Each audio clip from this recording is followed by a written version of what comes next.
ఇక కర్నూలులో కూడా విస్తారంగా వర్షాలు కురుస్తున్నాయి. కర్నూలులో వర్షాలకు సంబంధించిన పూర్తి అప్డేట్స్ మా ప్రతినిధి సుంకన్న లైవ్ లో అందించడానికి సిద్ధంగా ఉన్నారు. మాట్లాడదాం. సుంకన్న, కర్నూలులో వర్షాలకు సంబంధించిన అప్డేట్స్ ఏంటి, ఏం చెప్తున్నారు అధికారులు?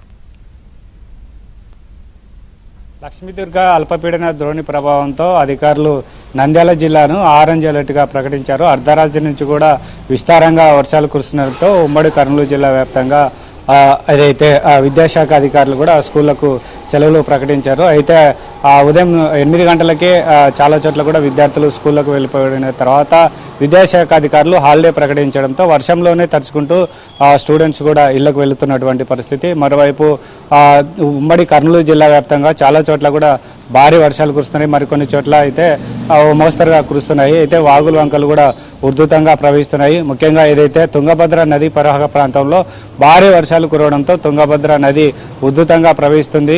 తుంగభద్ర జలాశయానికి యోగ ప్రాంతం నుంచి భారీగా వరదలు వస్తుండడంతో 22 గేట్లు ఎత్తి దిగువన నదికి నీళ్లు విడుదల చేశారు. రోతట్టు ప్రాంతాల ప్రజలు కూడా అప్రమత్తంగా ఉండాలని కూడా టీబీ బోర్డు అధికారులు ఏదైతే హెచ్చరికలు జారీ చేశారు. మరోవైపు దిగువన ఉన్నటువంటి సుంకేశ్వర డ్యాం అధికారులు కూడా అప్రమత్తమయ్యారు. ఎగువ ప్రాంతం నుంచి వచ్చే వరదను అంతా కూడా దృష్టిలో పెట్టుకొని ఇప్పటికే సుంకేశ్వర ప్రాజెక్టు కూడా పూర్తిగా నిండిపోయింది. సుంకేశ్వర ప్రాజెక్టు నీటి నిల్వ సామర్థ్యం కేవలం 1.2 టీఎంసీలు మాత్రమే ఉండడంతో ఎగువ నుంచి వచ్చేటువంటి నీటి అంతా కూడా దిగువన ఏదైతే శ్రీశైలం ప్రాజెక్టు కూడా విడుదల చేస్తున్నటువంటి పరిస్థితి. సుంకేశ్వర ప్రాజెక్టు 16 గేట్లు ఎత్తి శ్రీశైలానికి, మరోవైపు కేసీ కెనాల్ కూడా నీళ్లు విడుదల చేస్తున్నారు. రేపు కూడా భారీ వర్షాలు కురిసేటువంటి అవకాశాలు ఉండడంతో ఏదైతే వాగులు వంకలు కూడా ఉధృతంగా ప్రవహిస్తున్నాయి. కాబట్టి లోతట్టు ప్రాంతాల ప్రజలు, రైతులు కూడా అప్రమత్తంగా ఉండాలని జిల్లా అధికారులు ఏదైతే హెచ్చరికలు జారీ చేశారు. లక్ష్మీ దుర్గా. Right, thank you.